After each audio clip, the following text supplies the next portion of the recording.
శ్రీ గురుభ్యో నమ. శక్తిపాత దేశికేభ్యో నమ. అందరికీ శుభోదయం అండి. నిన్నటి వరకు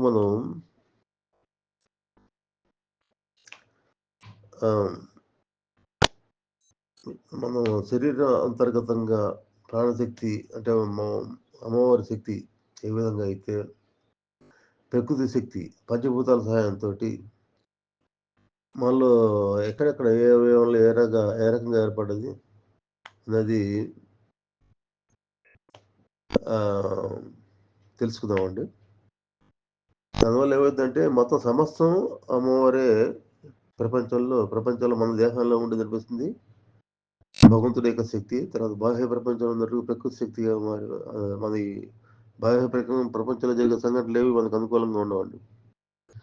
అది మనం అనుకున్నట్టుగా జరగవు. భగవంతుడి నిర్ణయానుసారం జరుగుతుంది అనమాట. అట్లాగే మన శరీరంలో ఉండి కూడా మనకి ఈ రకరకాలైనటువంటి మానసిక స్థితులు కలగడానికి కూడా కారణం భగవంతుడి యొక్క శక్తి, ప్రకృతి యొక్క చైతన్యం అనమాట. చైతన్య స్థితులు మనలో కూడా ఉన్నాయన్నమాట. ప్రతి ఒక్కళ్ళు, ప్రతి జీవిలో ఉంటాయి అనమాట. బాహ్య ప్రకృతికి అనుకూలంగా స్పందించేటటువంటి ప్రజ్ఞాస్థితులన్నీ మనలోనే ఉన్నాయన్నమాట. కాబట్టి సమస్తం భగవంతుడు నడిపిస్తుంది. అందులో భాగంగా మనం ఈరోజు కొత్త విషయాన్ని తెలుసుకుందామండి. దాన్ని ఏమంటారంటే దాన్ని యోగంలో స్వరశాస్త్రం అంటారండి. స్వరశాస్త్రం అంటే ఇది మన శ్వాస గమనాన్ని అనుసరించి ఉంటుందండి. శ్వాస మన ప్రతి జీవి కూడా శ్వాసిస్తుంది. ఆ జీవి శ్వాస అనేది దాన్ని బట్టి మనకి ఆలోచన విధానాలు మారిపోతుంటాయి అనమాట. అది ఎట్లా, అది గ్రహచలనాన్ని అనుసరించి ఆ శ్వాస అనేది ఆధారపడి ఉంటుందండి. బాహ్యంగా ఉన్నటువంటి సూర్యచంద్ర గమనాలు అంటాం కదా. సూర్యుడు చంద్రుడు మనకి సృష్టికి ఆధారం అన్నమాట. కాబట్టి సూర్యనాడి చంద్రనాడి అనేది ప్రతి ఒక్కళ్ళు మనం కుడిముక్కు ఎడముక్కుగా చెప్పుకుందాం. అంతకుముందు కుడిముక్కు ద్వారా అనేది సూర్యనాడి అంటారు, ఎడముక్కు అయితే చంద్రనాడి అంటారు. ఈ నాడీ వ్యవస్థ ఎందుకుందండి? ఈ సూర్యనాడి చంద్రనాడి అనేది ఎందుకు పేర్లు వచ్చిందంటే వాళ్ళలో ఉష్ణాన్ని జనింపజేసేదేమో సూర్యనాడి. అంటే కష్టమైన పనులు కానీ, డైజెషన్, ఆహారం జీర్ణం చేయటం, తర్వాత కష్టమైన పనులు చేసేటప్పుడు కానీ సూర్యనాడి యొక్క ప్రభావం, అంటే సూర్యనాడి స్థితిలో ఉంటే మనిషి అవి తేలిగ్గా జరుగుతాయి అనమాట. చంద్రనాడి ప్రభావం మనసు మీద ఉంటుంది. అంటే మనసులో ఆలోచనలు ఎక్కువగా వస్తుంటాయి అనుకోండి, స్థిరంగా ఉండవు. చంద్రనాడి అది మన మెడిటేషన్కి వాటికి ఉపయోగపడుతుంది అనమాట. చంద్రనాడి దేనికి ఉపయోగపడుతుంది? మనకి మనసు ప్రశాంతతకి దాని చంద్రనాడికి ఉపయోగించేస్తుంది అనమాట. అందుకని యోగులు ఏం చేస్తారంటే యోగుల చేతుల్లో ఎప్పుడు కూడా తపస్సు చేసేటువంటి యోగుల చేతుల్లో వాళ్ళు ఏంటంటే దండకమణాలు ఉంటాయండి. దండం దేనికి ఉపయోగిస్తారంటే ఈ స్వరాన్ని మార్చుకోవడానికి. అంటే కుడివైపు శ్వాసని, కుడి ముక్కులో ఉన్న శ్వాసని ఎడమ ముక్కులో ఉన్న శ్వాసని కుడివైపుకి మార్చుకోవడానికి అది ఉపయోగిస్తారు అనమాట. మరి ఈ శ్వాస మార్చుకోవడం వల్ల ఏం జరుగుతుందండి అంటే, ఇప్పుడు సూర్యనాడి పనిచేసే కష్టమైన పనులప్పుడు ఆహారం డైజెస్ట్ చేయాలి. ఆహారం తిన్నారు, డైజెస్ట్ కావాలి. అప్పుడు సూర్యనాడి పనిచేయాలి. సూర్యనాడి పని చేయాలంటే ఎడమ వైపు దండాన్ని పెట్టినప్పుడు ఏమైందంటే కుడివైపు సూర్యనాడి యాక్టివేషన్లోకి వస్తుందన్నమాట. అంటే మెడిటేషన్లోకి వెళ్ళాలి వాళ్ళు. దాన్ని తేలిగ్గా వాళ్ళంతటా వాళ్ళు మార్చుకుంటారు అనమాట. ఆ రకంగా కుడివైపు మెడిటేషన్లోకి వెళ్ళేటప్పుడు కుడివైపు దండాన్ని పెట్టినప్పుడు, ప్రెస్ చేసినప్పుడు కుడివైపు, ఎడమవైపు ఆటోమేటిక్గా చంద్రనాడి వచ్చేస్తుంది అనమాట, లైన్లోకి అనమాట. ఇవి మనం ఈ మార్పులు చేసుకోకుండా ఉంటే ప్రతి గంటన్నరకి ఒకసారి సూర్యనాడి చంద్రనాడి మారుతుంటుంది. సాధారణమైన వ్యక్తుల్లో ఆల్టర్నేట్గా ఈ నాడులు మారుతూ ఉంటాయి. గంటన్నరకి అవి ఒకవైపు నుంచి రెండో వైపుకి వెళ్తుంటాయి అనమాట. కంటిన్యూస్గా ఒకే నాడి రన్ అవుతుందంటే, అంటే నడుస్తుంటే అది ఏదో రోగగ్రస్తమైన పరిస్థితులు అట్లా వస్తాయి. కంటిన్యూస్గా నాడదు, నాడులు ఆడవు అనమాట. అట్లా మార్చుకుంటుంటాయి అనమాట. శ్వాస అటు నుంచి ఇటు నుంచి అటు మారుతుంటుంది. అట్లా కాకుండా రెండు సమంగా ఆడేటువంటి స్థితి ఉంటుందండి. అది సుషుమ్నా స్థితి అంటారనమాట. 2 శ్వాసలు సమానంగా ఆడేటటువంటి స్థితి ఏంటంటే సుషుమ్నా స్థితి అంటారనమాట. ఆ సుషుమ్నా స్థితి ఎప్పుడు ఏర్పడుతుందంటే మనకు సంధ్యా సమయంలో ఉదయ సంధ్య గాని, సాయం సంధ్యల్లో గాని ఏర్పడుతుందనమాట. కాబట్టి ఉదయ సంధ్యలో ఉన్న స్వరాన్ని బట్టి మనకు ఆ రోజు ఆహ్, కష్టాలు వస్తున్నాయా? మంచిగా ఉంటామా? లేదా ఎట్లా మన యొక్క రాబోయే ఫ్యూచర్ కూడా తెలుస్తుందండి. ఉదయ సంధ్యలో ఉన్నటువంటి స్వరాన్ని బట్టి అనమాట. దాన్నే స్వరశాస్త్రం అంటారనమాట. స్వరశాస్త్రాన్ని అభ్యసించిన వాళ్ళు చాలామంది హిప్నాటిజం, పారాసైకాలజీ, సైకాలజీ, పారాసైకాలజీ, తర్వాత ఇంద్రజాలం వంటి దాంట్లో వీటిని ఎక్కువ ఉపయోగిస్తుంటారండి. కాబట్టి ఇది అంత డెప్త్‌కి వెళ్ళకపోవడం మంచిది. మనం తెలుసుకునే వరకు తెలుసుకొని, దాన్ని మన సాధనకు అనుకూలంగా ఉన్నంత వరకు తెలుసుకోవటం మంచిదండి. దానిలో ఇంకా డెప్త్‌కెళ్ళామనుకోండి, జనాల్ని హిప్నోటైజ్ చేయటం, తర్వాత సైకాలజీ వాడికి అనుకూలంగా మాటలు మార్చడం, ఎదుటి మనిషికి అనుకూలంగా మాటలు మార్చుకోవటం, తర్వాత కనికట్టు విద్యలంటారు చూసారా? వాటి వైపు వెళ్తారనమాట ఇక. స్వరశాస్త్రం మనకి ఎంతవరకు అవసరమో అంతవరకే వాడుకోవాలన్నమాట. ప్రతి వ్యక్తి కూడా ఒక నిమిషానికి 15 శ్వాసలు తీసుకుంటాడండి. ప్రతి వ్యక్తి కూడా మామూలుగా సాధారణంగా సాధనలో లేనటువంటి సాధారణ వ్యక్తుల గురించి చెప్తాను నేను. ఇలా నిమిషానికి 15 శ్వాసలు ప్రతి ఒక్కళ్ళు తీసుకుంటారు. అట్లా మొత్తం రోజుకి 21,600 శ్వాసలు తీసుకుంటారండి. ప్రతి ఒక్కరు కూడా సాధారణంగా 21,600 శ్వాసలు ప్రతి ఒక్కళ్ళు తీసుకుంటారనమాట. ఆ శ్వాసలు తీసుకున్నప్పుడు లోపల మనం అంతకుముందు షట్చక్రాలు, సహస్రారంతో కలిపి 7 చక్రాలని చెప్పాం కదా! అంటే నాడీ సెంటర్స్ అవన్నీ. అంటే శరీరంలో షట్చక్రాలంటే ఏమి లేదండి. అది నాడీ కేంద్రాలనమాట అవి. ఆ చక్రాలుగా అక్కడ కనపడవు. తిరుగుతూ కనపడవు అక్కడ. ఆ నాడీ రిసీవింగ్ అంటే ఎనర్జీ రిసీవింగ్, తర్వాత ఎనర్జీని శరీరానికి అందజేయడం, రిసీవ్ చేసుకోవటం, బయట నుంచి రిసీవ్ చేసుకోవటం, శరీరానికి అందజేయటం. శరీరంలో అవయవాలు పనిచేసేట్టు చేయటం అనమాట. దానికోసం ఆ వ్యవస్థ నాడీ వ్యవస్థ ఉందనమాట. ఈ నాడీ వ్యవస్థలో 72,000 నాళ్ళు ఉంటారు. అట్లా అంటే సూక్ష్మంగా మన ప్రాణశక్తి మార్గాలనమాట. 72,000 నాళ్ళు ఉన్నాయి అట్లా ప్రాణశక్తి మార్గాలు. వాటిలో ముఖ్యమైనది ఏంటంటే ఈ ఆహ్, ఈ చక్రాల ద్వారా, ఈ షట్చక్రాల ద్వారా ఆ ప్రాణశక్తి ఈ మార్గాల ద్వారా ప్రయాణం చేస్తుంటదనమాట. కాబట్టి ఇందులో ఇక్కడ మనం తీసుకునేటువంటి గాలి అంటే శ్వాస ఆహ్, లోపలికి పీలుస్తున్నప్పుడు అపానం అంటారు. జీవుడు ఇది అంటారనమాట లోపలికి పోతున్నప్పుడు. ఆ జీవుడు ఏం చేస్తాడంటే ఈ షట్చక్రాల్లో ఉండే మన కర్మల్ని ఏ ఏ మనం ఏర్పరచుకున్న కర్మలుంటాయనమాట. కర్మల్ని భోగించడానికి చక్రాల్లో తిరుగుతూ ఉంటాడనమాట. అంటే శ్వాస రూపంలో తిరుగుతుంటాడనమాట. ఆ శ్వాస రూపంలో ఇప్పుడు మనకి మూలాధారం ఉందండి. మూలాధారం, స్వాదిష్టానము, మణిపూరము, అనాహతం, విశుద్ధం, ఆజ్ఞ, సహస్రారం. ఇట్లా మనం 7 చక్రాలు చెప్పామండి. 7 చక్రాల్లో మనకు ఉదయం పూట 6 గంటలకి మూలాధారం యాక్టివేషన్‌లో ఉంటదండి. మూలాధారంలో 600 శ్వాసలు మూలాధారంలో అంటే దాదాపు నిమిషానికి 15 చొప్పున 40 నిమిషాలు మూలాధార చక్రంలో ఉంటాడు జీవుడు. దాని తర్వాత నెక్స్ట్ స్టేజ్ స్వాదిష్టానం అండి. స్వాదిష్టానంలో 6 గంటలు అంటే 6,000 శ్వాసలుంటాయండి. 6,000 శ్వాసలంటే 6 గంటల 40 నిమిషాలు దాదాపుగా 6:30 గంటలేసుకోండి. కాబట్టి స్వాదిష్టానంలో 6:40 నుంచి 1:10 వరకు 1 గంట వరకు 1:10 వరకు శ్వాసలు రన్ అయితుంటాయి. తర్వాత మణిపూరం అండి. మళ్ళీ అక్కడ కూడా 6,000 శ్వాసలు నడుస్తుంటాయి. అంటే దాదాపు 7:40 వరకు ఏది ప ప 1:10 నుంచి 7:40 రాత్రి 7:40 వరకు మణిపూర చక్రంకు సంబంధించిన చక్రంలో జీవుడు సంచరిస్తుంటాడనమాట. తర్వాత ఈ రాత్రి మళ్ళీ 7:30 నుంచి 2 గంటల వరకు అనాహత చక్రం అండి. 6,000 శ్వాసలు. 6,000 అనాహత చక్రంలో కూడా 6,000 శ్వాసలు జీవుడు తిరుగుతుంటాడనమాట. 6,000 శ్వాసలు మనం పీల్చే వరకు అక్కడ అనాహత చక్రంలో ఉంటాడనమాట. కాబట్టి అక్కడ ఎప్పటి వరకు ఉంటాడండి? రాత్రి 2 గంటల వరకు అనాహత చక్రంలో ఉంటాడనమాట. 8 నుంచి దాదాపు 2 గంటల వరకు అనమాట. నేను సుమారుగా చెబుతున్నాననమాట. అట్లాగే మీరు లెక్కేసుకోవాలి. ఇప్పుడు నిమిషానికి 15 శ్వాసలు తీసుకుంటాం కాబట్టి, ఇప్పుడు స్వాదిష్టాన మూలాధార చక్రంలో 600 శ్వాసలు, స్వాదిష్టాన చక్రంలో 6000 శ్వాసలు, మణిపూర చక్రంలో 6000 శ్వాసలు, అనాహత చక్రంలో 6000 శ్వాసలు ఉంటాయన్నమాట. కాబట్టి అనాహత చక్రం లో శ్వాస గమనం కంప్లీట్ కావడానికి రాత్రి 2 గంటలు టైం పడుతుంది.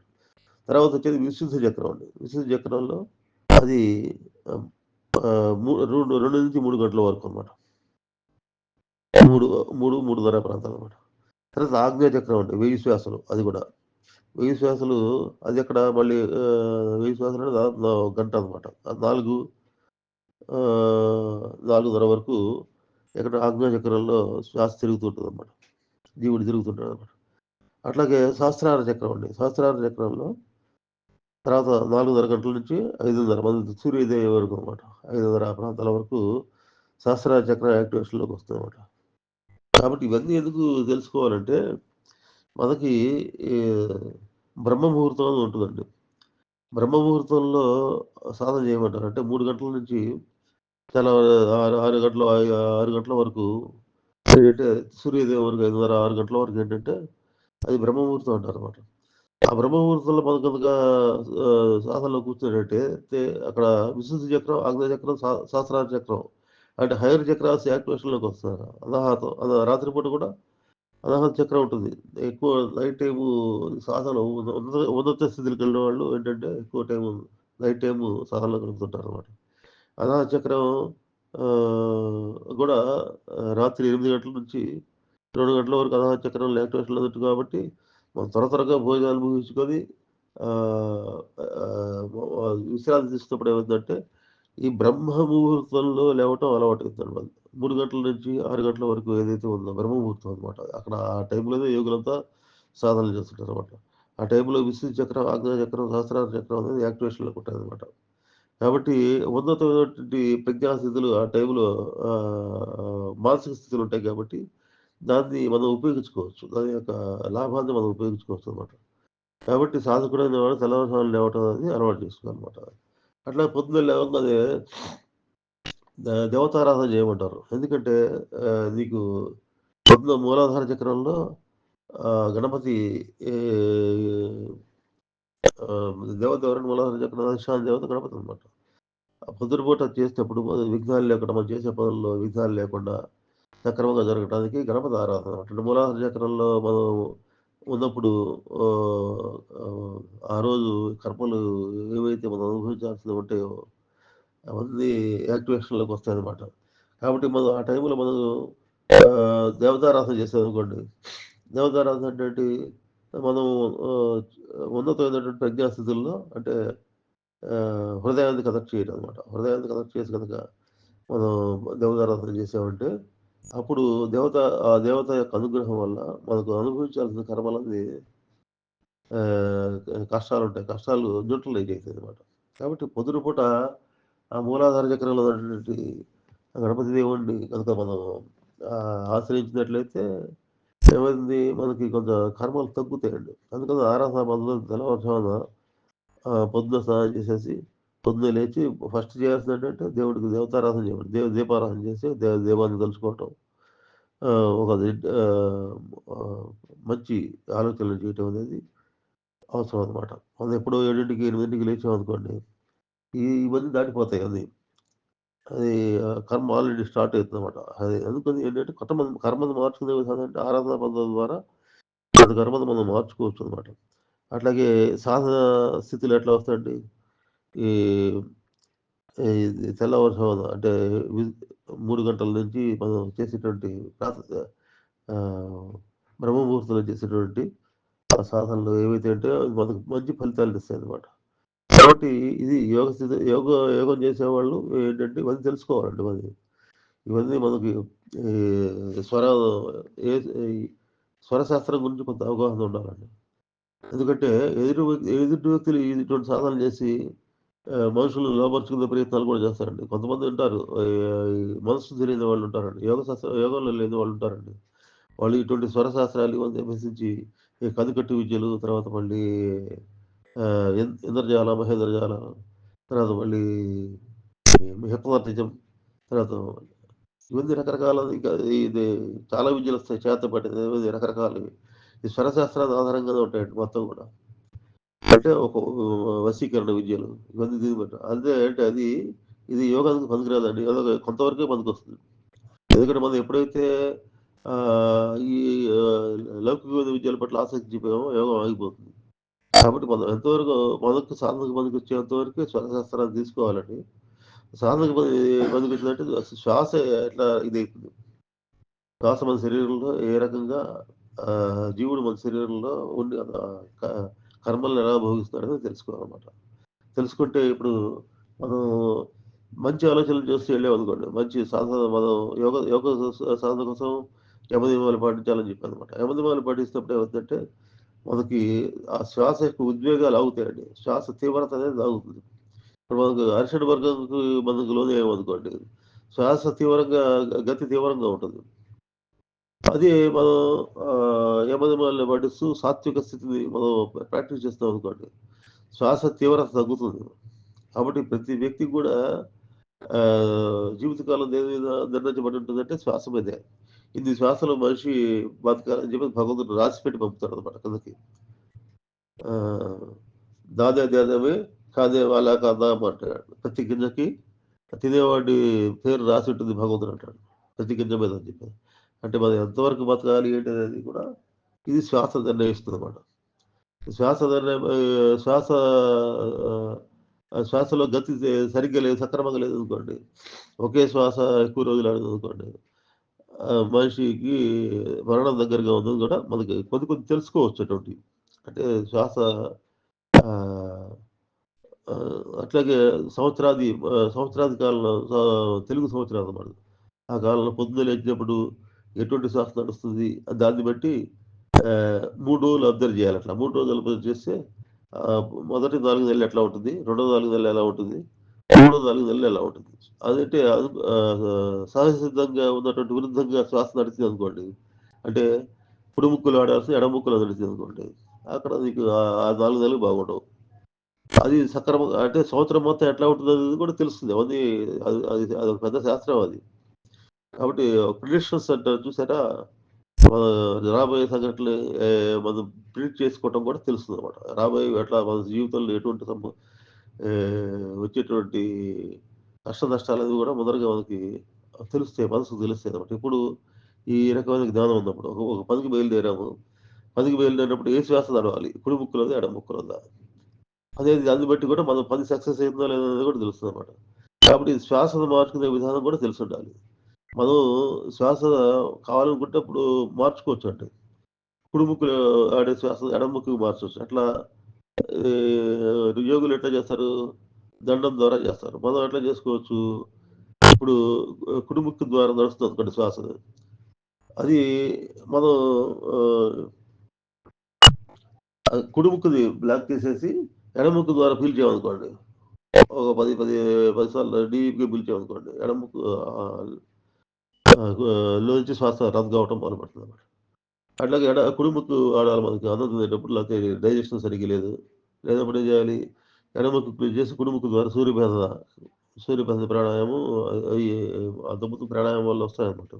ఇవన్నీ దానికోసం మన శరీర ఆరోగ్యం కోసం, మనం సక్రమంగా ఉండటం కోసం, మన శరీర స్థితి తెలుసుకోవటం కోసం ఇవన్నీ ఇటువంటి శాస్త్రాలు ఉన్నాయండి. దీన్ని మిస్‌యూజ్ చేసేటువంటి ఆలోచనలు రాకూడదసలు. ఎందుకంటే మనం లక్ష్యం ఏంటి? మనం ఉన్న జీవత్వాన్ని పరమాత్మ వైపు వెళ్ళేటటువంటి లక్ష్యం అనమాట. అంటే పరమాత్మ వైపు వెళ్ళటానికంటే ఉన్న అటాచ్‌మెంట్స్ అన్ని ఒక్కొక్కటి వదులుకుంటూ పోవాలి. ఎప్పుడైతే ఆసక్తి ఏర్పడుతుందో వీటిని తెలుసుకోవాలి, అందరి ముందర ప్రదర్శించాలని చెప్పి అనుకుంటావో, నువ్వు అదే మాయలో పడతావనమాట. విష్ణు మాయలో పడిపోతున్నావు. అంటే ఏంటి ఇక నీకు విద్య వచ్చిందనుకోండి. విద్య వస్తే ఏం చేస్తావు? అందరి ముందర ప్రదర్శన చేయడానికి అందరూ ప్రయోగించి లాభాన్ని పొందాలని చూస్తుంటారు. అందరూ గొప్పవాళ్ళు అవ్వాలి. రామకృష్ణ పరమహంస ఆయన దగ్గరికి ఒక వ్యక్తి వచ్చి, స్వామి నేను నీటి మీద నడిచేటటువంటి ఒక విద్యను నేర్చుకున్నానని చెప్పేసి అంటాడనమాట. దానికోసం ఎంత టైం వేస్ట్ చేసావు? ఎంత టైము పట్టింది నీకంటాడు. 12 సంవత్సరాలు పట్టింది. 12 సంవత్సరాలు సాధన చేశాను. నీళ్ళ మీద నడవగలను. కావాలంటే చూడండి అని చెప్పేసి పక్కన గంగా నది మీద నడిచి చూపిస్తాడాయన.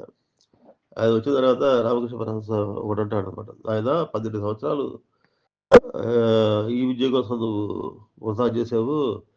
ఒక రూపాయి ఇస్తే పడవాడు ఇటు నుంచి అటుకి తీసుకెళ్తాడు కదా! దానికోసం ఆ 12 సంవత్సరాలు వృధా చేయాలా అంటాడనమాట. అంటే నీకు ఈ విద్యల మీద ఉన్నటువంటి లోపం ఏదైతే ఉందో మన యొక్క సాధనని కుంటుపడేట్టు చేస్తుందన్నమాట.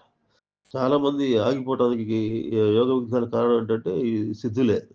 సిద్ధుల కోసం ప్రతి ఒక్కళ్ళు ఈ విద్యలో అడుగుపెట్టేవాళ్ళు ఎక్కువ మంది ఉంటారన్నమాట. స్వలాభం కోసం అడుగుపెట్టేవాళ్ళు ఉంటారన్నమాట.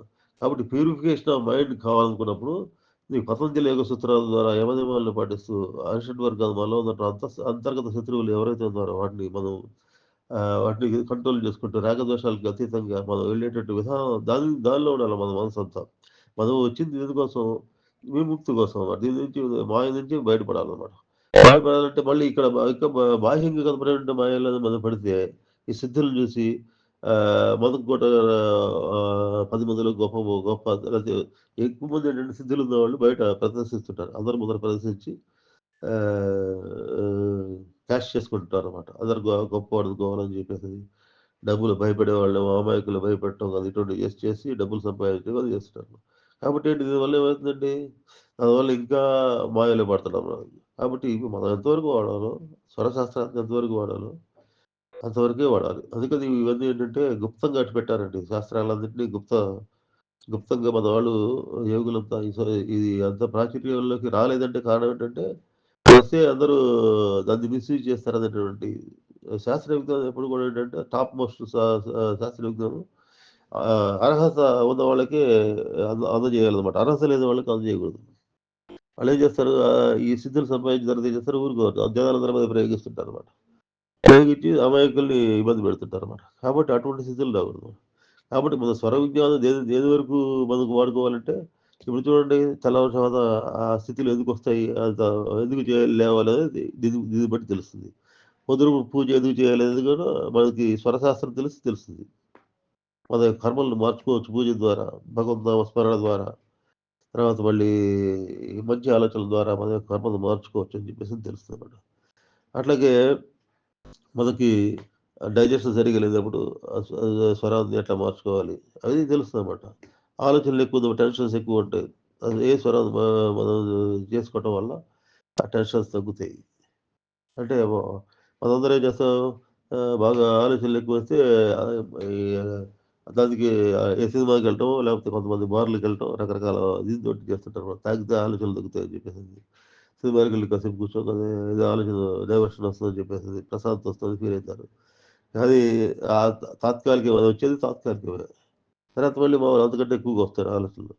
కాబట్టి ఈ ఆలోచనలు మనం ఏ రకంగా తగ్గించుకోవాలి? ఈ నాడీ వ్యవస్థని మన శరీరంలో జరిగేటువంటి నాడులు అదంటే ఈ శ్వాసక్రియలు ఏవైతే ఉన్నాయో శ్వాసక్రియని మనం కంట్రోల్ చేసుకోవడం ద్వారా మనకు ఆ స్థితులు వస్తాయన్నమాట. మనసుకు కూడా శక్తివంతం అవుతారు. మనసు ఏంటంటే ఈ శ్వాస లెంగ్త్ తగ్గుతున్న కొద్దీ కూడా మనకు మనసు ఏమైందంటే ఎనర్జీ లెవెల్స్ పెరుగుతాయన్నమాట. కాబట్టి దానికోసం ఈ ప్రాణాయామాలు చేయటం గానీ, తర్వాత మళ్ళీ రకరకాల సాధనలు ఆ శ్వాసని లెంగ్త్‌ని తగ్గించడం కోసం చేస్తారు. ఇప్పుడు ధ్యాన స్థితిలో ఉందనుకోండి, ధ్యానంలో మంచి స్థితులొస్తే శ్వాస దాదాపుగా నిల్లయితదనమాట. అయి నిర్వికల్ప సమాధి, సవికల్ప సమాధి తర్వాత నిర్వికల్ప సమాధి స్థితులు ధ్యాన స్థితిలో రావడానికి కారణం అనమాట. ఆ ధ్యాన స్థితిలో అంత శ్వాస నిశ్చలం కావటం అయ్యే పరిస్థితి రావాలంటే మనలో ఉన్నటువంటి ఈ షట్‌చక్రాల్లో ఉన్నటువంటి కర్మలన్నీ క్లీన్ కావాలనమాట. కాబట్టి ఆ షట్‌చక్రాల్లో ఉన్న కర్మలు ఏ రకంగా క్లీన్ చేసుకోవచ్చు, ఎట్లా చేయొచ్చు అనే గురించి చెప్పేది ఆహ్, ఈ అంటే యోగ స్థితికొచ్చినప్పుడు క్లీన్ అయితాయండి. యోగ స్థితి అంటే అంతకుముందు మీకు చాలా సార్లు చెప్పాను. యోగ స్థితి అంటే గంట సేపు ధ్యానం చేయటం కాదు, గంట సేపు పూజ చేయటం కాదండి. మనం చేసే ప్రతి పని కూడా మనసు, వాక్కు, కర్మ 3 ఒకటి కావాలండి. మనం చేసే ప్రతి పని శ్రద్ధగా చేయటం, ప్రతి పని దాన్ని నైపుణ్యంగా చేయటం, శ్రద్ధతోటి చేయటం. తర్వాత ఆనందంగా చేయడం. అంటే మనకు భగవంతుడు అప్పచెప్పిన పనేదే చేయాలన్నమాట. ఏ పని చేస్తున్నా ఆఫీస్‌కెళ్ళినా, ఇంట్లో పనులు చేస్తున్నా, అది బజార్‌లోకెళ్ళి పర్చేస్ చేస్తా ఏం చేసినా కూడా తెలుసుకొని చేయాలండి. తర్వాత అది యొక్క తెలుసుకోవటం అంటే బుద్ధి పని చేయాలన్నమాట అక్కడ. అంటే మన కేంద్రీకరణ ఉండాలి మనం. అంటే బుద్ధిని కేంద్రీకరించే మనసు ఆహ్, ఒక చోట కాన్సంట్రేషన్ చేయగల కెపాసిటీ ఉంటేనే మీరు బుద్ధి పని చేస్తుంది. లేకపోతే పని చేయదు. ఆలోచించలేరనమాట. ఆలోచన శక్తి రావాలంటే ఏకాగ్రత రావాలి మనసుకి. దానికోసం ధ్యానం, మెడిటేషన్ ఇవన్నీ ఉపయోగపడతాయి. ఏకాగ్రత తీసుకురావడానికి మనం చేసే ప్రతి పని కూడా శ్రద్ధగా చేయటం నేర్చుకుంటే అది ఏకాగ్రత ఆటోమేటిక్‌గా వస్తుంది. పని మీదే ఉండాలి. వర్తమానంలో ఉంటదనమాట. మనిషి వర్తమానంలో ఉండి చేస్తున్న పనుల వల్ల ఏకాగ్రత అనేది వస్తుందండి. అంటే మనం పని చేస్తున్నప్పుడు పరధ్యానం కూడా చేయకూడదు. చేస్తున్న పని మీదే మన ఏకాగ్రత అనేది కేంద్రీకరించాలనమాట. భగవంతుడు అప్పగిస్తున్నటువంటి పని గానే మనం భావించాలది. ఒక ఫ్యామిలీ పోషిస్తున్నప్పుడు గాని, లేకపోతే అది ఉద్యోగం చేస్తున్నప్పుడు గాని, అయ్యో! నేను ఇంకా నా తెలివితేటలు ఎక్కువ నాకు ఇంతకంటే మంచి ఉద్యోగం వస్తుంది. ఈ ఆలోచనలు ఉండకూడదు. ఏ పని చేసినా కూడా భగవంతుని యొక్క భగవంతుడే అది వెనకాల ఉన్నాడని చెప్పేసి భావంతోటి. భగవంతుని యొక్క ప్రమేయంతోటి అది ఇది చేస్తాం అని చెప్పేసది. ఉద్యోగం చేసినా లేకపోతే ఇంట్లో ఉండి గృహిణి ఇంటి పనులు చేసినా కూడా ఆ తృప్తి అనేది మనిషికి ఏర్పడాలండి. తృప్తి లేకుండా అసంతృప్తి అనేది ఉండకూడదు. అసంతృప్తి ఏంటంటే జన్మల్ని మళ్ళీ అది వదిలిపెట్టదు. జన్మ పరంపర కొనసాగుతుంది. అసంతృప్తి ఉన్న వాడికే జన్మ పరంపర అనేది కొనసాగుతుందన్నమాట. మనం ఏం చేస్తే కూడా తృప్తి అనేది ఉండాలి. తృప్తి ఎప్పుడొస్తదండి? తృప్తి నీకోసం నువ్వు చేసుకుంటే రాదండి. ఇతరుల కోసం చేసినప్పుడే వస్తుంది. అందుకనే భగవద్గీతలో యజ్ఞకర్మలు చేయమని చెప్పారనమాట. యజ్ఞకర్మల ద్వారా ఆహ్, అంతస్తు జరుగుతుంది. తృప్తి అనేది ఏర్పడుతుందన్నమాట. ఇప్పుడు మనం 10 మందికి నిష్కామంగా ఏదైనా పని చేసామనుకోండి, అది ఆత్మ సంతృప్తి అంటారనమాట. అది తృప్తి ఏర్పడుతుంది. మీరు సంపాదించుకొని పెట్టుకొని రకరకాలు తెచ్చుకొని తినడం వల్ల తృప్తి రాదండి అది. అది 10 మందికి ఉపయోగపడే పనులు మాటలు గాని, చేతల్లో గాని మనం 10 మందికి సమాజ శ్రేయస్సు కోసం మనం ఎప్పుడైతే మనం పాటుపడతామో, అప్పుడు తృప్తి అనేది ఏర్పడుతుంది. తృప్తి ఎప్పుడు ఏర్పడుతుందో అప్పుడు నీకు మనశ్శాంతి అనేది లభిస్తుందన్నమాట. భగవంతుడి యొక్క అనుగ్రహం లభిస్తుందన్నమాట. కాబట్టి అనుగ్రహం లభించాలంటే మనం తప్పనిసరిగా యజ్ఞ కర్మలు చేయాలి. తర్వాత మళ్ళీ వర్తమానంలో ఉండాలండి. అంటే మనం చేసే ప్రతి పని కూడా ఆహ్, ఆహ్, భూతకాలం, భవిష్యత్తు కాలం గురించి ఆలోచించకుండా దాన్ని శ్రద్ధగా చేయటం, మంచిగా చేయటం, ప్రేమగా చేయటం అన్నమాట. కాబట్టి ఈ లక్షణాలతోటి మనం చేయగలిగినప్పుడు మనకు యోగ స్థితులొస్తాయి. ఈ స్వరశాస్త్రం గురించి ఇంకా విపులంగా మరి రేపు గూడా వీలుగా ఉంటే చెప్తాను. స్వరశాస్త్రం మొదటికొచ్చేంత వరకే. నేను అందులో రహస్యాలేం చెప్పను నేను. ఈ ఈ అంత డెప్త్‌గా మనం వెళ్ళాల్సిన పని లేదనమాట. స్వరశాస్త్రం ద్వారా మనకు శరీరంలో జరిగే మార్పులు, మన శరీరాన్ని మనం ఎట్లా కంట్రోల్ చేసుకోవచ్చు. తర్వాత మళ్ళీ జరిగే మార్పులు ఏ రకంగా మార్పులు జరుగుతాయి. స్వరశాస్త్రాన్ని తెలియటం వల్ల మనకు ఆహ్, ఆ పని సక్రమంగా చేయటం అని తెలుస్తదనమాట. ఏ ఏ టైంలో నిద్రపోతున్నామండి. నిద్రపోతున్నప్పుడు మనకి ఏ శ్వాస ఆడాలనేది తెలియాలి. తెలిసినప్పుడు నిద్ర పట్టడం తెలుస్తది. ఆహారం తింటున్నాము. ఆహారం తిన్నప్పుడు కుడి శ్వాస సూర్యనాడి ఆడాలి. సూర్యచంద్రుల యొక్క ప్రభావం దేని మీద ఉంటుంది? సూర్యనాడి, చంద్రనాడి మీద ఉంటుంది. కాబట్టి ఇదంతా స్వరశాస్త్రాలు తెలుసుకోవటం అనేది యోగానికి అత్యవసరం అది కూడా. అది కూడా కాకపోతే గుప్తంగా ఉందిది. దాన్ని సాధ్యమైనంత వరకు మనం సింపుల్‌గా మనకి పనికొచ్చే విధంగా యోగా మెడిటేషన్‌కి, యోగానికి పనికొచ్చే విధంగా మనం కొన్ని విషయాలు తెలుసుకుందామండి. మొదలు ఈరోజేంటంటే 21,600 శ్వాసలు మనకి ప్రతి వ్యక్తిలో జరుగుతుంటే మనకు తెలియకుండా జరిగిపోతుంటాయి. అవి లోపల వాటి ప్రభావం ఎలాగ ఉంటుందనేది ఈరోజు వీడియోలో చెప్పుకుందాం. రేపు దీని గురించి మరికొంత వివరంగా చెప్పుకుందామండి. ఈ రోజుకి స్వస్తి.